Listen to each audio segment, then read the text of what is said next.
Hello and welcome again to the Prison Officer Podcast. This podcast is a place to talk about the forgotten cops in this country's jails, prisons, and correctional centers. A place for me to try to make sense of a career spent working inside the fence with some of the greatest people that nobody sees or recognizes for the important job they do. In this episode, I want to talk about a taboo subject in corrections. Something that happens to everyone who works in corrections in one form or another, yet it is rarely admitted or discussed openly. And that's manipulation. Staff manipulation comes in two forms. One is when inmates get over on the rules. They trick us or play us. They get an extra tray. They sneak contraband into one of the units. They used our own weaknesses against us, and they caught us with our guard down. It hurts our pride a lot when this happens. It truly causes doubts in some people and visions of revenge in others. My friends that don't work in corrections often ask why I'm so suspicious. And they don't understand that it is because inmates have attempted to manipulate me every day that I have worked in prison for over 28 years. It is what they do. They look for a chink in your armor to exploit, and in some staff they find that chink in the armor. And when they find it, we usually lose a staff member. I want to talk about three things today. Why inmates manipulate us, how they manipulate us, and how to stop them. When one of our own is not just compromised, but compromised to a level that the inmate or inmates control them. When that staff member has broken the trust that exists between the staff and the facility. When they are involved sexually with an inmate or bringing in hard contraband, or they get fired or they go to prison, it truly devastates and demoralizes everyone that works in that prison. I've dealt with it several times myself. I've lost several co-workers to staff manipulation.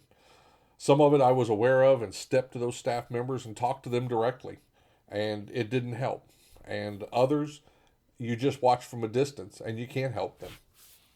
It is unimaginable to most of us how this can happen. But to understand how, we need to understand the why.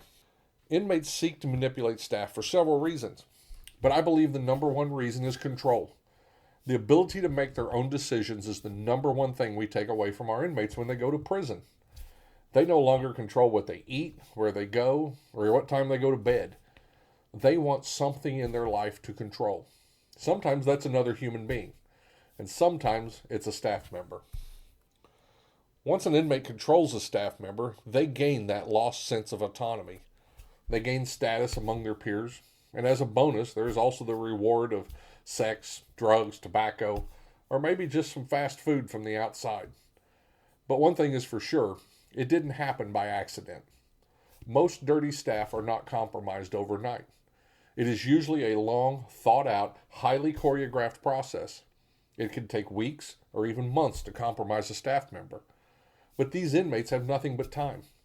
It can involve one inmate, but more often than not, there are several inmates involved. And it's nothing but a game to them. They have very little to lose. They will rarely get in trouble because, in the end, it's the staff member who let this happen. When an inmate decides to target a staff member, they look for a few certain personality traits. Staff with racist belief systems, or staff who sympathize with a certain race. Staff with emotional problems, or staff who are insecure, or oftentimes staff who are perceived as afraid inside the prison. They look for conflicts between staff members or between inmates and staff members that they can exploit. They look for staff with financial difficulties that are going through a divorce or have a gambling problem. They look for staff with addictions to drugs, alcohol. They also look for staff who are promiscuous or who talk about deviant sexual behavior. All of these behaviors put staff at risk of being compromised, of having their traits used against them. So let's talk about how these inmates find out stuff about you. For example, how in the world would they know that you were in the middle of a divorce and having financial problems? Well, someone had to tell them, and it's time to admit that someone was either you or another staff member. We talk while inmates are around. We talk about our problems. We talk about Jim's divorce. We talk about Martha's gambling problem. We give them every piece of information they need. We even make it easier for them by hanging family pictures in our offices, wearing our Dallas Cowboys jacket to work, bringing in a lunch pail with a My kid is an honor student at Reed Middle School sticker on it. And we have a stick family on our vehicle's rear window that lets inmates know how many kids, dogs, and cats we have. We give them everything they need to start a conversation with us about the things we like and care about. Inmates are masters of observation. A lot of them have had to be very observant to make it in the areas they grew up in. They know how to listen without being seen. As you already know, everything in prison has a price. The fewer people that have it, the higher the price. And one of the most traded commodities in prison is information. There are inmates that specialize in gathering information. And you all know them well. They are your inmate orderly.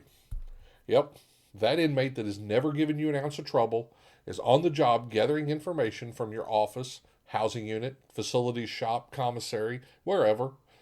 It really surprises me how many staff look to these orderlies and think, man, they like their job. Newsflash, everybody. These inmates do not enjoy cleaning your toilet. They are there to collect information from your area, and then they barter with it or they sell it. They go through your trash. They find your notes, your memos, your receipts from the grocery store. They listen from the orderly closet while you guys talk about everyone Susie in Housing Unit 2 is sleeping with. They mop the floors studiously right outside your office door while you talk to your wife on the phone about the vacation you cannot afford. They keep their head down and treat you with respect so that you will barely notice them. They make your floors look nice for inspection. They make you look good when the boss comes around. As a matter of fact, you can't do without them. They are now valuable to you. My opinion, but the first step in stopping staff manipulation is to rotate orderlies. Every couple of months, you should mix them up. But be ready for the staff crying that they cannot do without inmate Mopsgood. He's the best orderly they ever had. And this is a clue.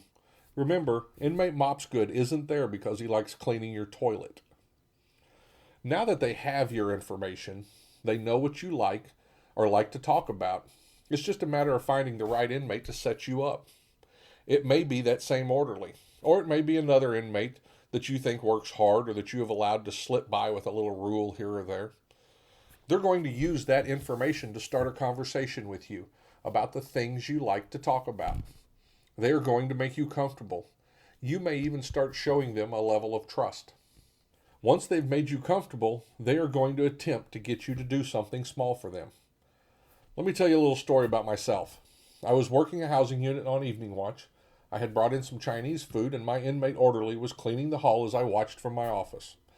When I finished my Chinese food, I threw the carton in the trash, and my orderly was right on it. He came to the office, started bundling up the trash, and as he was leaving, he pointed to 2 soy sauce packets on the corner of the desk. You want those, boss? I didn't think anything of it, but I waved my hand and said, nah, you can take them. Now, I didn't mean that he could have them personally, but I really didn't care at the time if he took them and didn't throw them away. It was just some soy sauce packets. So 2 days later, same evening watch, same orderly cleaning the hallway. He came into my office to take out the trash. Hey, boss, you remember them soy sauce packets? I nodded my head. You think you could bring in a couple more of them? They went real good with the rice I made. Now, I looked up with my best poker face, but inside my mind was panicking. What had I done? This inmate thinks I'm willing to bring in contraband into prison for him. This inmate is asking me to bring something inside. I knew what I'd done was wrong, even if it wasn't intentional, but I also knew that I was not going to let this go any further. I called the rover to come up and cover for me, and the inmate and I went straight to the lieutenant's office, where I immediately told the lieutenant the whole story with the inmate standing there. I didn't know how much trouble I was going to get in, but I did know that I was not going to let this inmate get his hooks in on me. The lieutenant looked at the inmate, read him the riot act, threatened to lock him up in seg, and then told him to get out of his office. He didn't want to hear his name again. After the inmate left, he looked at me. I think he could tell how torn up I was, but he took the time to tell me I did the right thing. Then he said, don't ever let them get one up on you, or you will always have that chasing you in the back of your mind when it comes time to make a decision. And I've never forgot that. I have watched many staff walked out, too many. I've seen staff give up careers, marriages, and friendships. These inmates will never be your friends. Their manipulation never sleeps. It doesn't have to make you paranoid, though, because all staff I have ever seen walked out and made the same mistake. And that mistake is what it takes to not be manipulated in prison.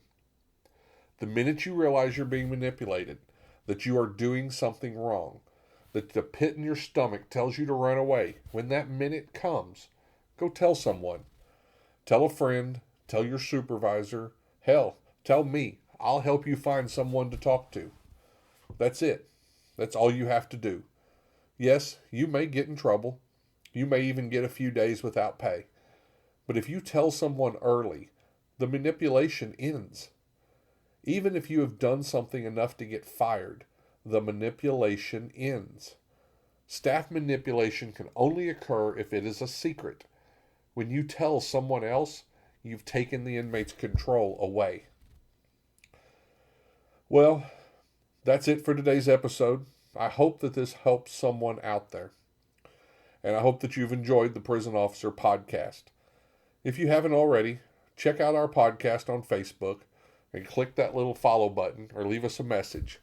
And if you're listening to us on Apple Podcasts, Google, or Spotify, click the subscribe button. Until next time, I'm Mike Cantrell. Watch your back and please take care of each other out there behind those walls.